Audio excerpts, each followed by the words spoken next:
आज हमारे साथ समाजवादी पार्टी के प्रदेश कार्यकारिणी सदस्य और चित्रकूट जनपद से सपा के मजबूत स्तंभ माने जाने वाले अनुज सिंह यादव हैं। आइए इनसे बात करते हैं।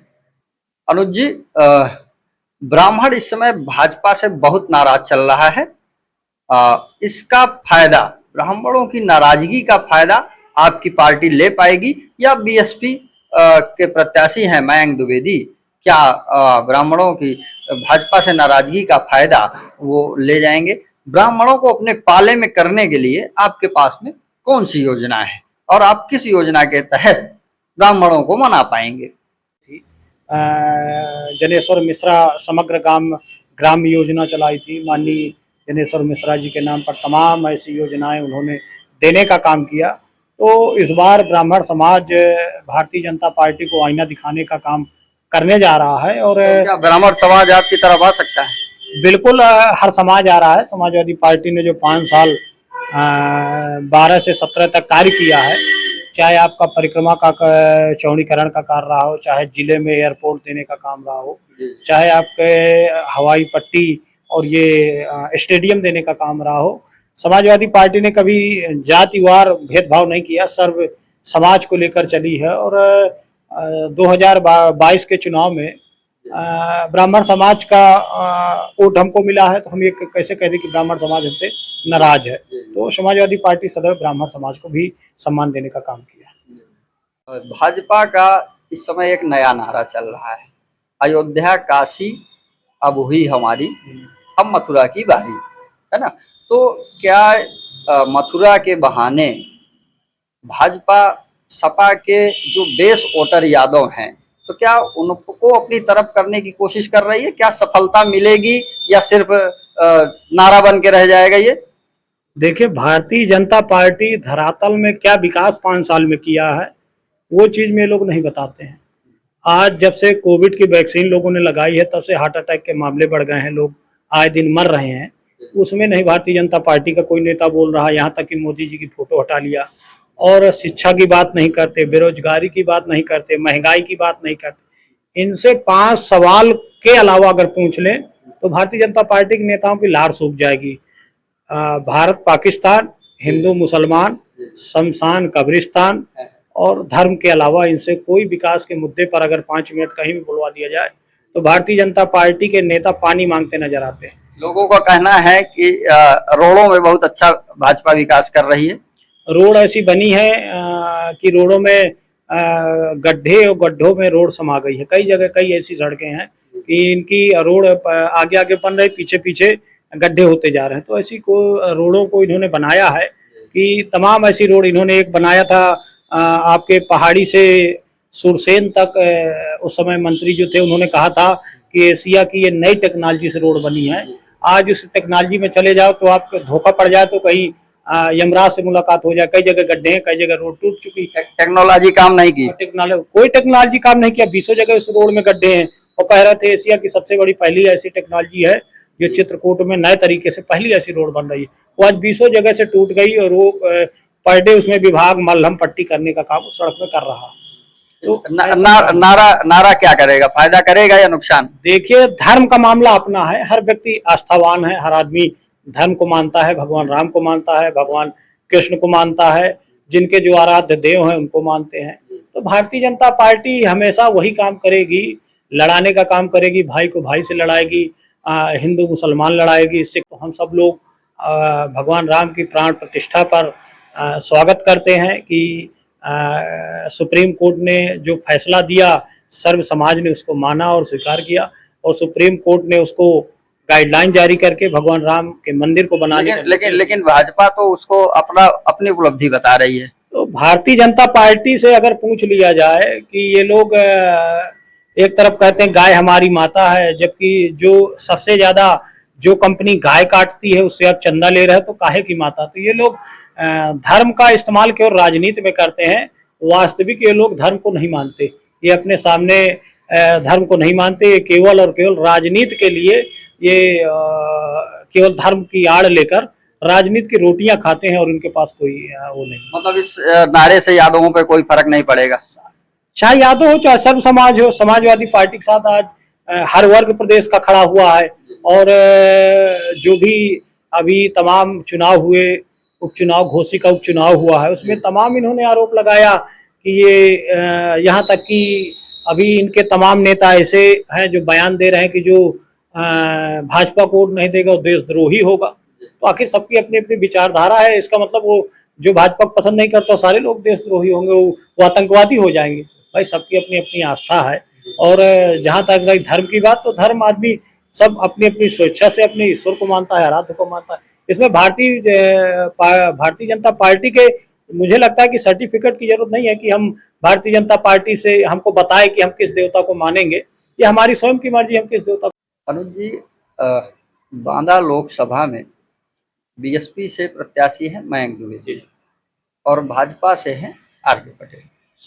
आप अपना प्रतिद्वंदी दोनों में से किसको मानते हैं? देखिए, अभी तो फिलहाल हम लोगों का दूर दूर तक किसी से मुकाबला समझ में नहीं आ रहा। थोड़ा बहुत लड़ाई समझ में आ रही तो बहुजन समाज पार्टी से लड़ाई समझ में आ रही है। और जहां तक रही भारतीय जनता पार्टी की बात, तो तीसरे नंबर पर लोगों ने उसको खिसका दिया है। भारतीय जनता पार्टी से समाज का हर तबका नाराज है। जब से 10 साल से सरकार ने केवल लोगों को 10-10 मुसीबतों के अलावा कुछ नहीं दिया, तो इसलिए पहले तो हमारी लड़ाई दूर दूर तक नजर नहीं आती। थोड़ा बहुत अगर पहुंचने का प्रयास दूसरे नंबर पर कर रही तो बहुजन समाज पार्टी कर रही। आरके पटेल तीसरे नंबर पे। अब जनता का रुझान, आप किसी गांव चले जाइए तो वहां पता चलता है। कई जगह भारतीय जनता पार्टी के नेताओं को मैंने सुना है कि गांव आने से मना कर दिया, कई जगह लौटा दिया गया है, कई जगह भारतीय जनता पार्टी के नेताओं को अंदर नहीं घुसने दिया जा रहा। इसलिए भारतीय जनता पार्टी के लोग, अब कुछ लोग रात में भी प्रचार करने को निकलते हैं, दिन में देखते हैं कि जनता कहीं पहचान ना जाए कि हम वही 5-10 साल जो हम लोगों ने ठगने का काम किया है, जनता कहीं जान ना जाए कि वही लोग आ गए। इसलिए भारतीय जनता पार्टी के कुछ कार्यकर्ता रात में प्रचार करने निकल रहे हैं। तो भारतीय जनता पार्टी की हवा पूरे बुंदेलखंड में खराब है, कोई बांदा ही लोकसभा नहीं है, हर जगह इनकी स्थिति खराब है। 5 साल इन्होंने केवल भ्रष्टाचार को बढ़ावा दिया है, अवैध खनन किया है। और इन्होंने आज चले जाओ, कोई भी गरीब चला जाए तो थाने और चौकी तहसीलों में बिना रिश्वत के कोई कार्य नहीं होता। आप छोटे से छोटे काम, अगर आपको मृत्यु सर्टिफिकेट भी बनवाना है, वरासत भी कराना है, कोई आपके परिवार का या कोई भाई, अगर माता पिता कोई परिवार का कोई सदस्य का निधन हो गया है, अगर उसके बच्चे वरासत के लिए भी जाते हैं तो 10 से 20 हजार रुपए के बिना वरासत नहीं होती है। अगर वो पैसा नहीं दिया तो उसको हाथों टहलाया जाता है तहसीलों में। ये हम लोग देखते हैं, दिन भर लोग हमारे पास आते हैं। तो भारतीय जनता पार्टी ने इतना भ्रष्टाचार किया है। और जहां तक रही खनन के मामले में, तो चित्रकूट और बांदा बदनाम है। आज हर आदमी जानता है कि किसके ट्रक चलते हैं, किनके ट्रकों में कोड वर्ड लिखा रहता है कि ट्रैफिक पुलिस, जब वो कोड वर्ड वाले ट्रक निकलते हैं तो ट्रैफिक पुलिस आंखों में पट्टी बांध लेती है और ट्रक निकल जाते हैं। अब अगर कोई गरीब व्यक्ति एक तसला बालू भी निकालता है तो उसका ट्रैफिक चौराहे से आने से पहले न उसका चालान हो जाएगा। और ऐसा चालान होता है कि वो दोबारा बालू लेना भूल जाता है। तो अवैध खनन केवल जनप्रतिनिधियों को, आपको पता है कि नदियों का किस तरह दोहन किया है। तो भारतीय जनता पार्टी के इन्हीं कुकृत्यों की वजह से जनता नाराज बैठी है, उनको सबक सिखाने का मन बना चुकी है। आप जब जिलाध्यक्ष रहे तो आपने अनिल प्रधान विधायक हैं जो करवी से, इनको जिताने का काम किए। आपके कार्यकाल में ये एक बहुत बड़ी उपलब्धि है। आपने यहाँ से भारतीय जनता पार्टी के मंत्री रहे, उनको हराया सपा पार्टी ने। तो क्या आप इसको कितनी बड़ी उपलब्धि मानते हैं और क्या ऐसा है क्या कि करवी विधानसभा का इतिहास लोकसभा में दोहराया जा सकता है? देखिए, भारतीय जनता पार्टी 2022 के चुनाव में दोनों विधानसभाओं को अगर वोट जोड़ लिया जाए तो भारतीय जनता पार्टी समाजवादी पार्टी से 18,000 वोटों से पीछे है। और जब भारतीय जनता पार्टी के बड़े बड़े नेता 2022 की आंधी में जिले के बड़े बड़े वरिष्ठ नेता, सीनियर नेता, कई बार के जनप्रतिनिधि तक अपना बूथ हार गए, तो इससे पता है कि भारतीय जनता पार्टी का यहाँ कुछ नहीं है। और भारतीय जनता पार्टी केवल हवा में पुल बनाती है। आज जितने भी विकास की योजनाएं हैं, जितने भी काम हैं, वो केवल और केवल समाजवादी पार्टी के काम है। उनको ये पेंट लगाकर गिनाने का काम कर रहे हैं, इसके अलावा इन्होंने कोई विकास नहीं किया है। और 2022 में इतनी तेज जनता ने आंधी चलाई कि 1000 मामूली अंतर से मानिकपुर रह गया, नहीं वो भी चुनाव हम जीत जाते।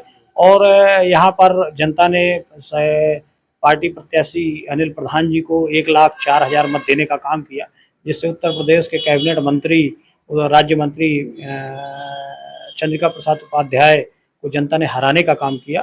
तो वही हवा अभी भी जारी है और लगातार लोकसभा में भी इसको पुनः दोहराया जाएगा। विधानसभा का इतिहास जो है लोकसभा में काम करेगा, पुनः जनता दोहराएगी, क्योंकि लड़ाई तो भारतीय जनता पार्टी से ही है। इनके विधानसभा में ये एक इंजन का काम बता रहे थे तो इतनी बुरी हार हारे हैं, अब डबल इंजन का कार्य बता रहे हैं तो शायद दुगना वोटों से हारेंगे इस बार। लेकिन विधानसभा में और लोकसभा में एक अंतर है कि आप जिलाध्यक्ष नहीं हैं, जिलाध्यक्ष समाजवादी पार्टी के दूसरे हैं। नहीं, कार्य तो सभी कर रहे हैं, जो नए भी बने वो भी पार्टी कार्य कर रहे हैं।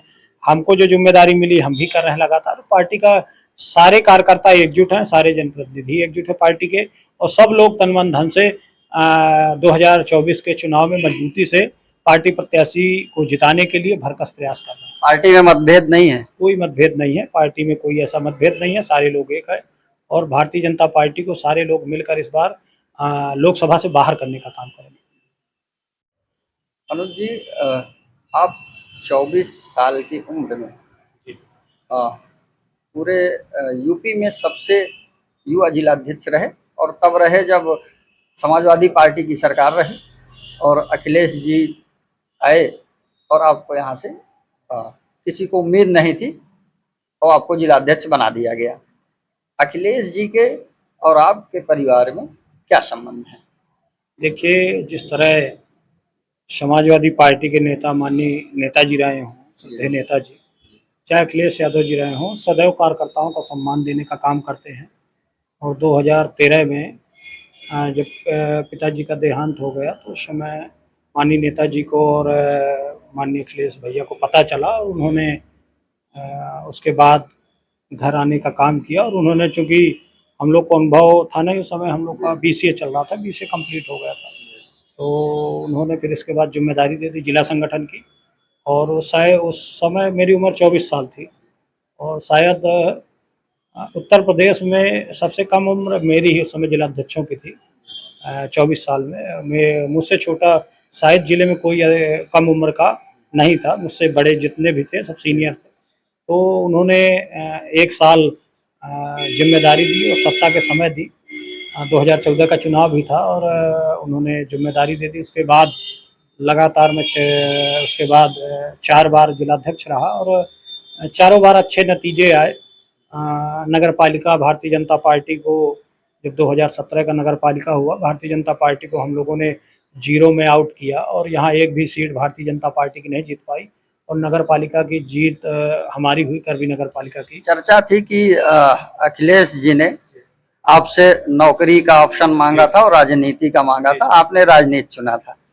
हाँ, उस समय उन्होंने कहा था, लेकिन अब चूंकि पिताजी के परिवार के लोगों ने कहा कि इसको भी बढ़ाना है, पिताजी की विरासत को, उनके नाम को भी चलाना है, तो इसलिए हम लोगों ने फिर राजनीति चुन लिया। और उसके बाद लगातार माननीय अखिलेश यादव जी का सपोर्ट मिलता गया। जब 2021 में जब मैं जेल गया तो उन्होंने फ़ोन करके हालचाल भी लिया और लगातार हौसला बढ़ाने का काम किया उन्होंने। जितनी बार भी हम लोगों के ऊपर विपत्ति गुजरी, उतनी बार भी वो लगातार परिवार से हालचाल लेते रहे, समय समय पर हौसला बढ़ाते रहे। और जब राजद्रोह का केस मेरे ऊपर लगा था, हाँ, ये क्या मामला था, ये क्या मामला था? उस समय हम लोगों ने तमाम मुद्दों को लेकर ट्रैफिक चौराहे में उत्तर प्रदेश सरकार का पुतला फूंका था। विपक्ष का काम होता है कि कोई भी होगा, उनका काम होता है, नैतिक धर्म होता है कि सरकार की गलत नीतियों का विरोध करना। उसके तहत हम लोगों ने पुतला फूंका था।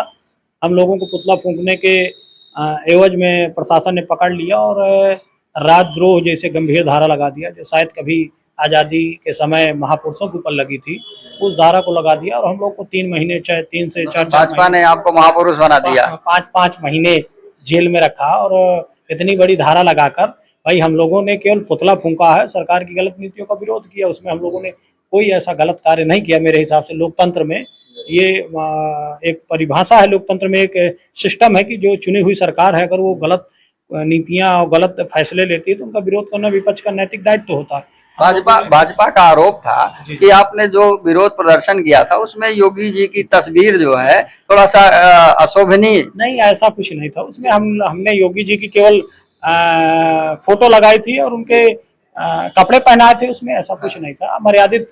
जो इन लोगों ने बताया बाद में, तो ऐसा कोई मर्यादित कार्य नहीं था। मुख्यमंत्री का जब हमारी सरकार थी माननीय अखिलेश यादव जी की, तो यही भारतीय जनता पार्टी के लोग हमारे माननीय मुख्यमंत्री जी का, अखिलेश यादव जी का तमाम तरीके से मर्यादित तरीके से पुतला फूंकते थे। कभी कोई शव यात्रा निकालता था, कभी कोई तमाम तरीके से अपने अपने तरीके, अपना अपना तरीका विपक्ष का होता है। उस समय किसी भारतीय जनता पार्टी के नेता के ऊपर कोई ऐसी बड़ी धारा लगी ना, जेल भेजने का काम माननीय अखिलेश यादव ने किया।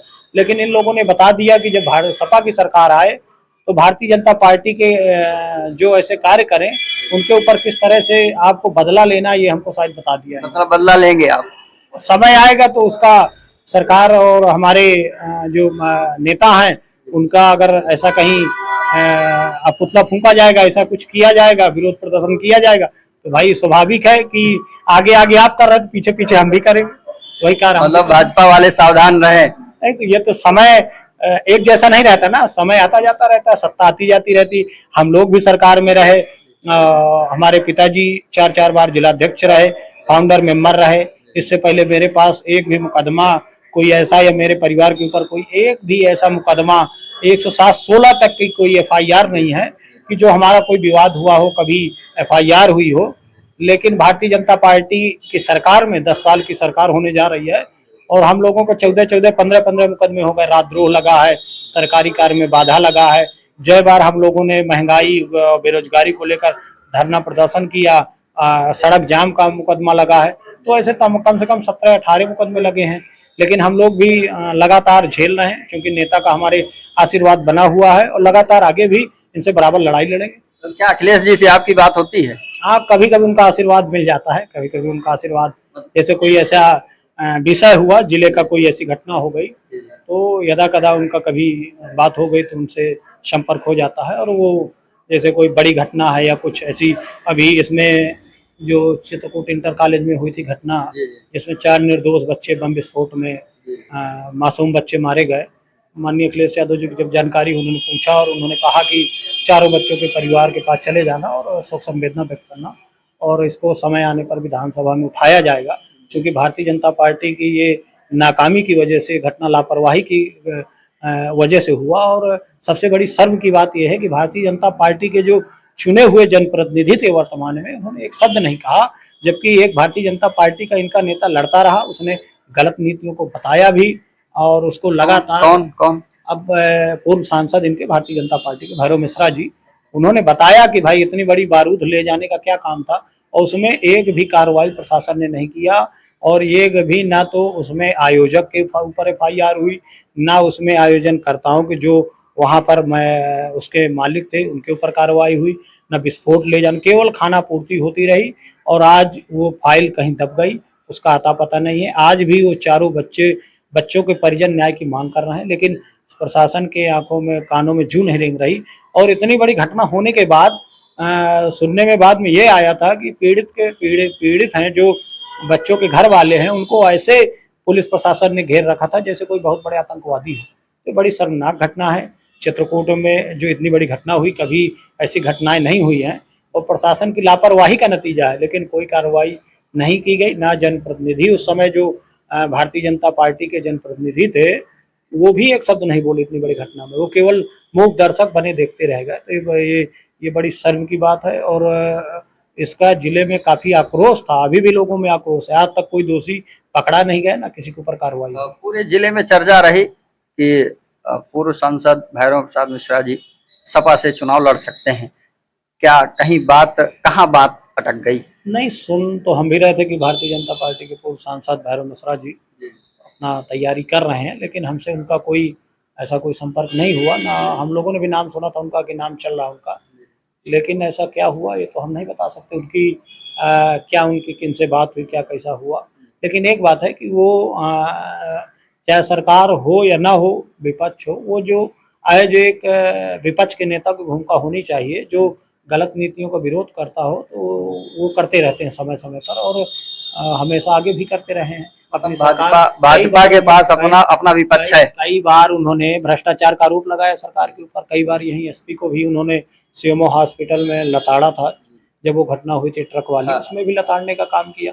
क्योंकि भारतीय जनता पार्टी के लोग इतने डरे हुए हैं, जो जनप्रतिनिधि हैं वो इसलिए सरकार की गलत नीतियों के खिलाफ नहीं बोल पाते कि कहीं मेरे ट्रक ना पकड़ जाए, कहीं मेरे विद्यालय ना बंद हो जाए, कहीं मेरा अस्पताल वाला लैब ना बंद हो जाए, इसलिए बोल नहीं पाते हैं। और जबकि आज भारतीय जनता पार्टी के कुरीतियों का ये नतीजा है कि आज हर समाज का हर तबका परेशान है। चाहे स्वास्थ्य में ले लीजिए, चाहे शिक्षा में ले लीजिए, चाहे बेरोजगारी में ले लीजिए, इन्होंने कोई काम करने का काम नहीं किया। जनता इनसे नाराज बैठी है और जनता इंतजार कर रही है 20 मई को।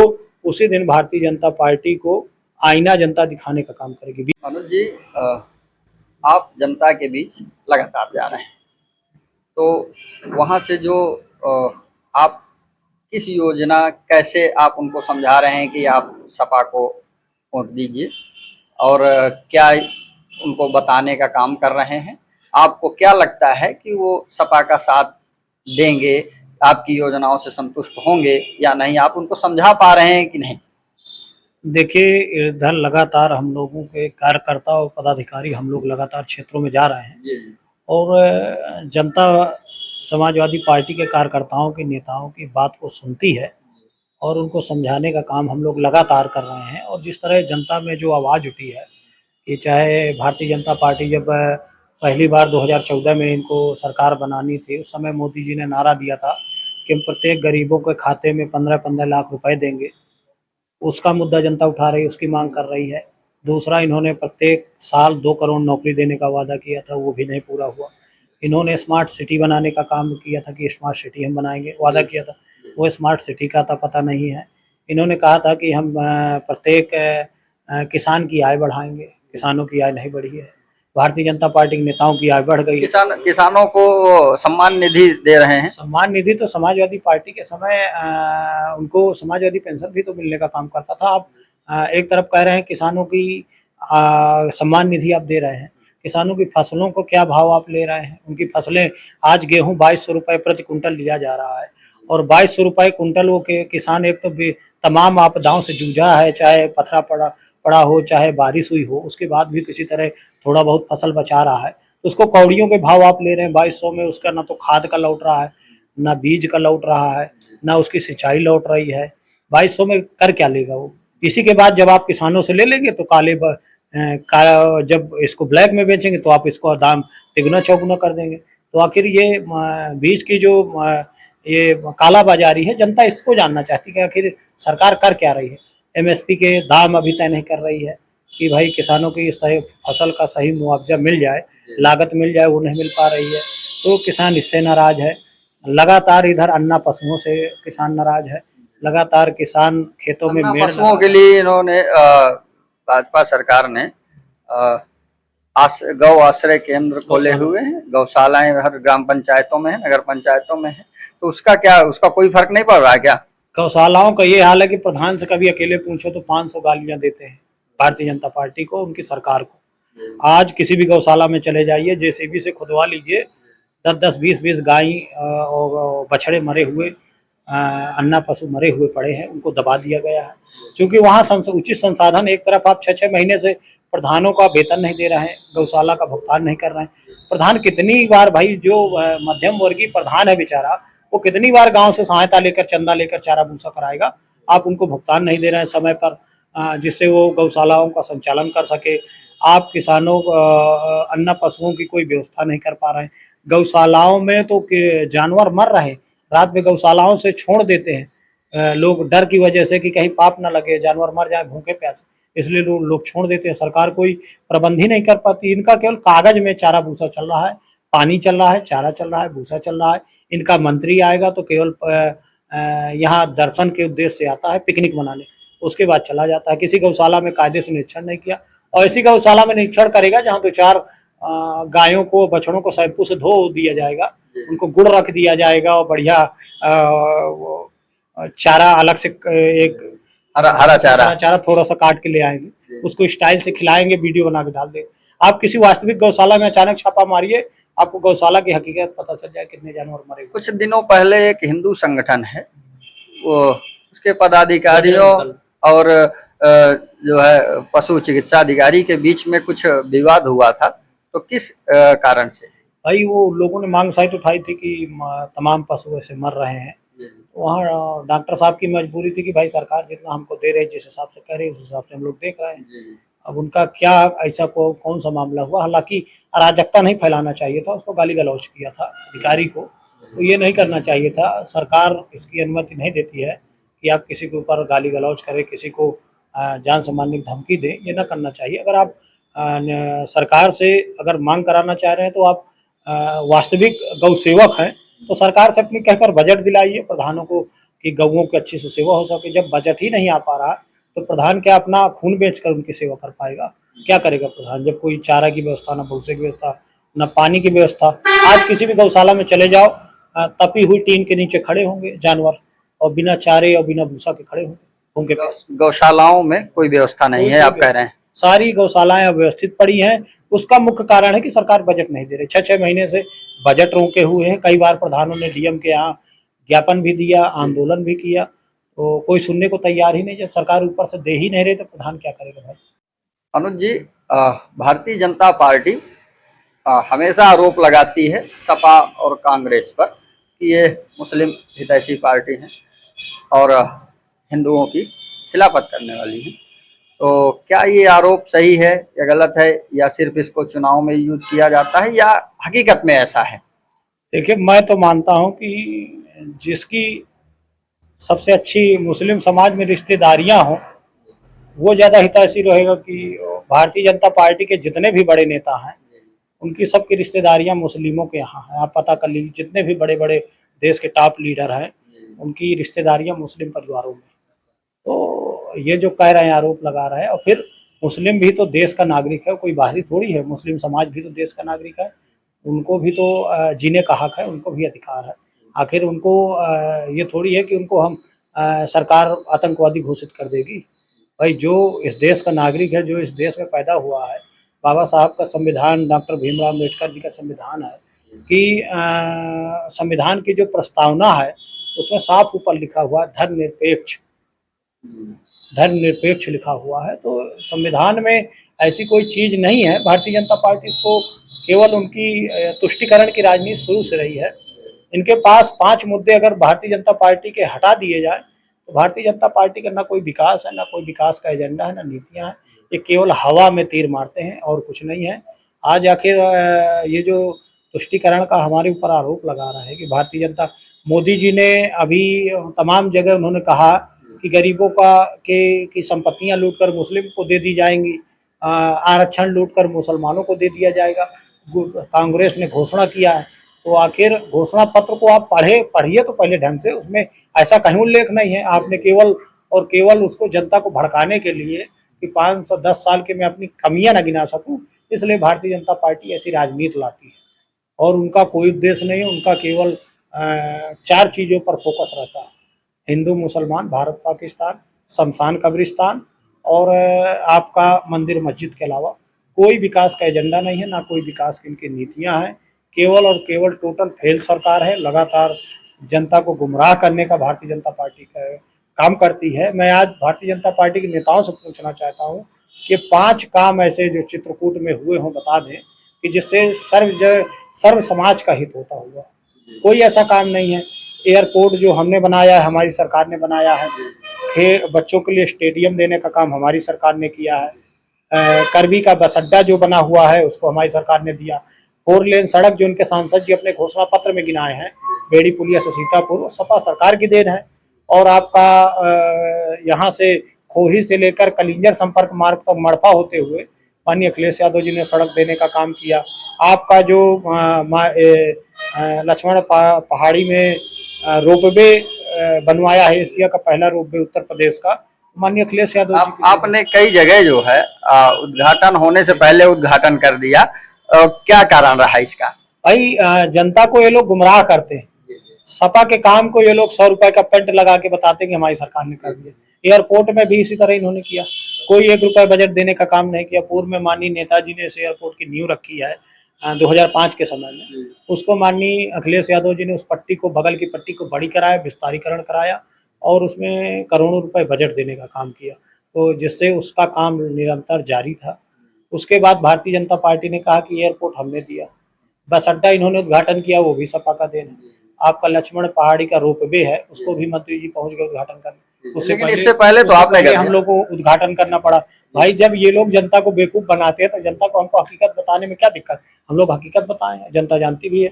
तमाम ऐसे काम इन्होंने अभी भी इसी तरह इन्होंने बताया है, गुमराह किया है जनता को। शुरू आपकी सरकार में हुआ, लेकिन खत्म इनके सरकार में हुआ, तो उद्घाटन का क्या मतलब निकला? लेकिन इनको ये तो ना बताना चाहिए कि किस सरकार ने शुरुआत किया है। जी। हाँ, इनका एक काम हुआ है, बुंदेलखंड एक्सप्रेसवे। उस एक्सप्रेसवे का ये हाल है कि अगर आप 80 से ऊपर चले जाओ तो हो सकता है यमराज से दर्शन हो जाए, इतना घटिया एयरपोर्ट आपका एक्सप्रेसवे बना है कि आप गाड़ी में चले जाओ तो हिचकोले खाते जाओगे। कई जगह काम चल रहा है, कई जगह टूट चुका है वो एक्सप्रेसवे, और वहाँ पर कोई ऐसी एक्सप्रेसवे अगर देश में कोई दिया है तो आगरा से लखनऊ तक माननीय अखिलेश यादव जी ने बनवाया। इन्होंने नकल तो बहुत किया, लेकिन नकल इनकी काम नहीं है, अकल नहीं लगा पाए। नकल कर लिया लेकिन बना नहीं पाए इतना अच्छा एक्सप्रेस। आज केवल और केवल टोल टैक्स में जरूर है सरकार आगे, साइकिल में, मोटरसाइकिल में। राष्ट्रीय अध्यक्ष जेपी नड्डा जी आए थे, तो उन्होंने कहा कि बुंदेलखंड एक्सप्रेसवे बनने से बहुत बड़ा विकास हुआ है चित्रकूट का, जमीने के रेट महंगे हो गए और भी जो है तो जाने आने का साधन। नहीं, एक सवाल और कहा उन्होंने, कहा कि लाखों लोग रोजगार पा गए, तो मुझे तो किसी गांव में एक्सप्रेसवे का रोजगार दिख नहीं रहा कि कोई रोजगार पा गया हो। आखिर इसका उपयोग ही नहीं, वहां पर ट्रांसपोर्ट कोई आता नहीं, आप औद्योगिक शहर को कहीं जोड़े ही नहीं। बांदा आप 15 किलोमीटर पहले कट किए हैं। आप फतेहपुर जाना चाहें तो भी आपको शहर से कम से कम 20-25 किलोमीटर जाना पड़ेगा। आपको हमीरपुर जाना है तो वहां भी नहीं जा, कोई ऐसा शहर नहीं है जो इस एक्सप्रेसवे से टच हुआ हो। चित्रकूट भी आपने दिया है तो 15 किलोमीटर बाहर से दिया है, तो जब कोई औद्योगिक शहर ही आपने नहीं जोड़ा तो इसका रोजगार वो कहाँ से बढ़ेगा? उसको आगे बढ़ाने की योजना है चित्रकूट।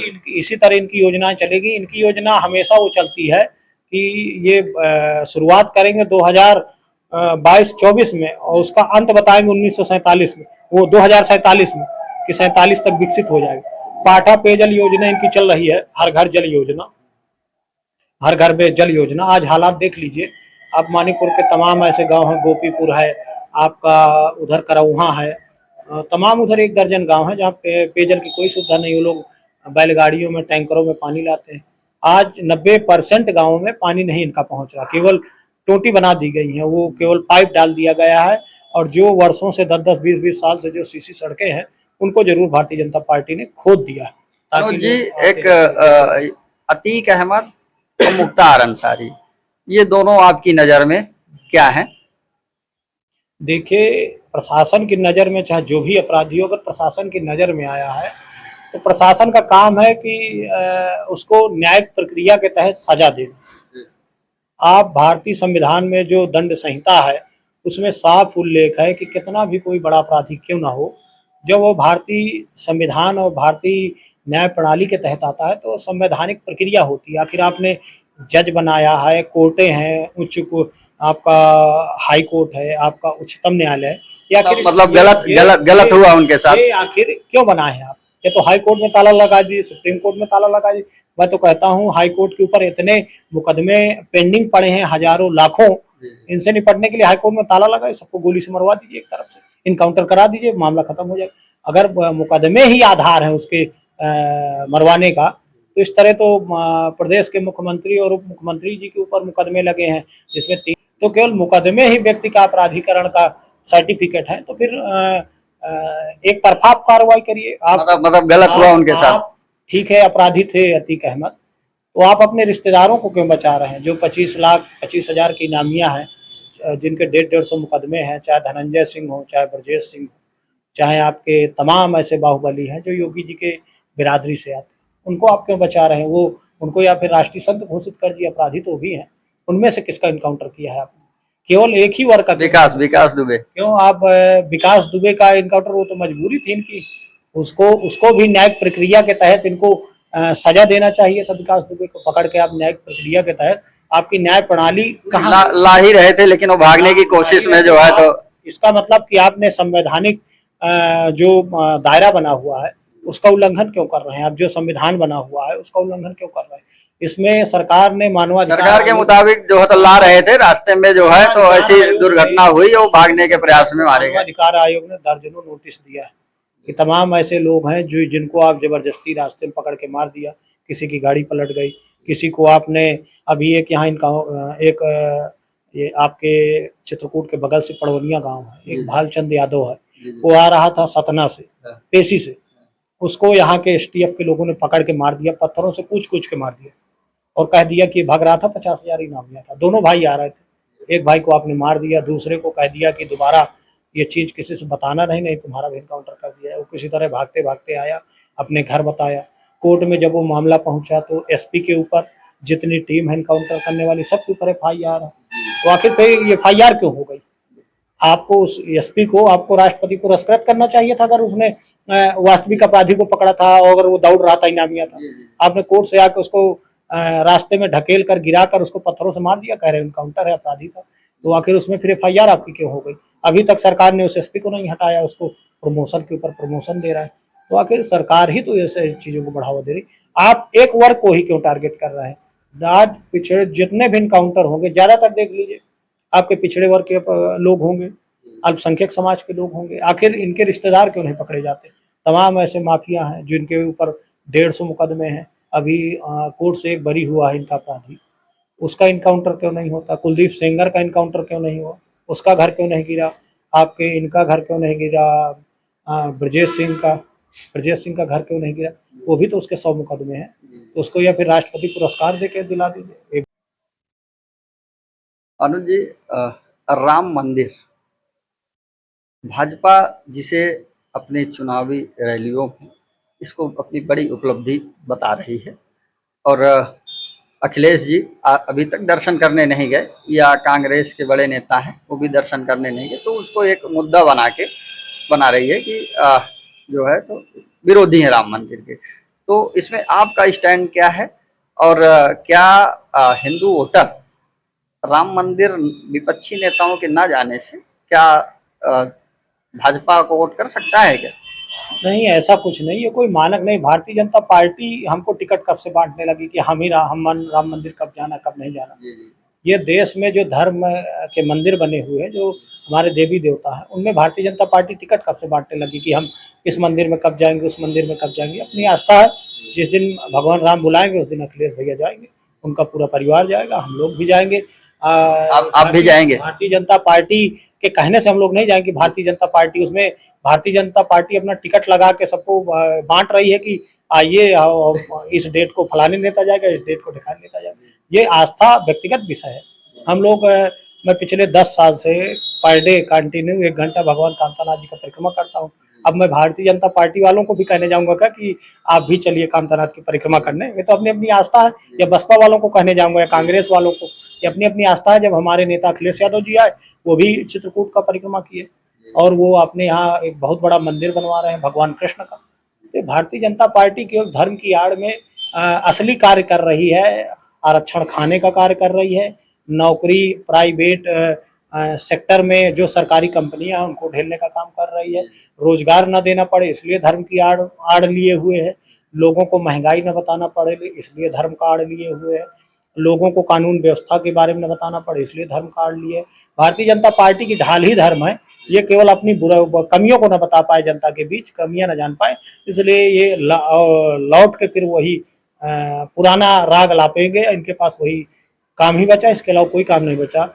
अच्छा, आप भी हैं, आप भी तमाम मंदिर में जाते होंगे, अपने घर में नवरात्र में कन्याओं को भोजन कराते होंगे, लेकिन नहीं डाला कि आज मैंने कन्या खिलाई। मैं तो भारतीय जनता पार्टी वालों को देखता हूं कि इधर 5 साल से एक भी विकास का काम नहीं बता रहे हैं। कभी कहेंगे कि आज हम इस मंदिर गए, आज हम इस मंदिर गए। ये तो व्यक्तिगत आस्था है।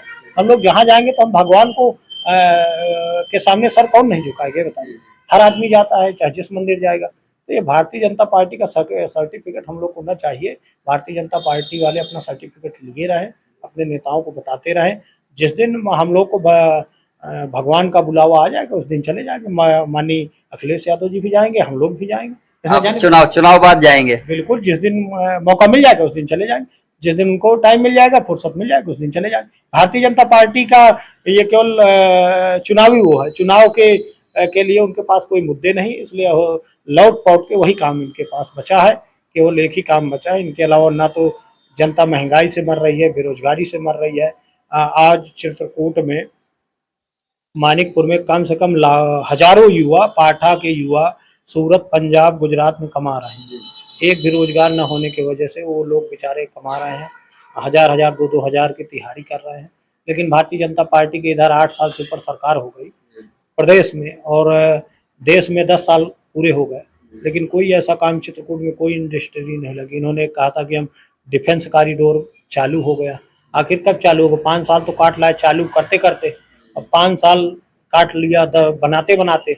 अब इसको मांगेंगे समय कि 2047 तक का दो, तब इसमें रोजगार मिलेगा। तो भारतीय जनता पार्टी केवल एजेंडे हैं, केवल हवा में इनका विकास चलता है, धरातल में कोई विकास नहीं चलता। अनुज जी, भारतीय जनता पार्टी से राम है, राम कृपाल, और समाजवादी पार्टी गठबंधन से कृष्णा देवी। तो आपको क्या लगता है कि राम जीतेंगे या कृष्ण? अब कहीं ऐसा तो नहीं कि राम और कृष्ण की लड़ाई में कोई तीसरा बाजीवार ले जाए? देखिए, जहाँ तक रही बांदा लोकसभा की बात, तो ये आप कहीं भी किसी भी गांव चले जाइए, कहीं भी सर्वे कर लीजिए, भारतीय जनता पार्टी की नीतियों से इतने लोग अजीज आ चुके हैं कि भारतीय जनता पार्टी के नेताओं को गांव में प्रचार करना मुश्किल हो पा रहा है। कृष्ण या राम? तो कृष्ण का नाम तो सभी लोग जानते हैं, कृष्ण ही, चाहे महाभारत रही हो, कृष्ण पक्ष के लोग ही जीते हैं। कृष्ण, भगवान कृष्ण का जिसके ऊपर आशीर्वाद रहा हो, तो उसकी बांदा लोकसभा में कृष्ण नैया कौन रोक सकता है? कृष्ण ही कृष्ण है। भगवान कृष्ण तो महाभारत जीत चुके हैं, ये तो आम लड़ाई है, इसमें भी कृष्ण जी का आशीर्वाद है, कृष्ण ही जीतेंगे। और इनका जो केवल गुमराह करने का वो है, इस पर हम लोग सरकारी अस्पताल जाते हैं। मैंने एक दिन इसका स्वयं उदाहरण, मैं एक दिन जांच कराने गया था अपने परिवार में एक व्यक्ति की, तो वहाँ हमने कहा कि भाई इसका अल्ट्रासाउंड कर दीजिए, तो कहा भैया ये अल्ट्रासाउंड की मशीन हमारे यहाँ खराब है। तो मैंने कहाँ होगी? कहा सांसद जी के आवास वाले से करा लाइए। मैं कहा वो तो भाजपा में, कहने उनका निजी खुल गया। तो मैंने कहा यार भाई, हम 2-4 दिन रुक लेंगे, लेकिन सांसद जी के यहाँ जांच कराने न जाए। तो जो व्यक्ति केवल अपने लिए ही जिया है 5 साल, उससे जनता जी जा गई है, हर वर्ग नाराज है, और कि केवल अपना विकास किया है, जनता से कहीं कोई मतलब नहीं है। आज जनता नाराज है, जनता लगातार इनके पुत्रों द्वारा तमाम तरह के तांडव मचाए गए। आप लोगों ने देखा किस तरह गाली गलौज की गई, किस तरह ऑडियो वायरल हो रहे हैं। तो भाई, एक चुने हुए जनप्रतिनिधि को ऐसी शोभा नहीं देता है। तो 5 साल पहले विचार करना चाहिए था कि चूंकि जब जानते हैं कि राजनीति में है, तो ऐसे चीज़ों को क्यों बढ़ावा दे रहा है? अपने परिवार को ऐसे चीज़ों में कंट्रोल करें। जनता इन्हीं वजह से नाराज है, और इस बार भारतीय जनता पार्टी को यहाँ से खदेड़ने के लिए जनता ने मन बना लिया है। चाहे जितने लोक लुभावने वादे करें, चाहे जितना लोगों को बेवकूफ़ बनाने का काम करें, जनता जान चुकी है। अब ये चाहे जिनको बुला लें, चाहे जिनकी रैली करें। बांदा लोकसभा से राम का वनवास होगा। अब राम वनवास में तो चले ही गए, यहाँ भी तो वनवास है। इस बार वनवास हो जाएगा। ये तो वनवास क्षेत्र है ना, यहाँ तो वनवास है रहेगा। भगवान राम 11.5 वर्ष अयोध्या से चित्रकूट काहे के लिया? वनवास काटने। मतलब राम राज गद्दी नहीं पाएंगे। इस बार जो है कृष्ण जी का राज चलेगा। कृष्ण जी का राज चलेगा। ये तपोस्थली है।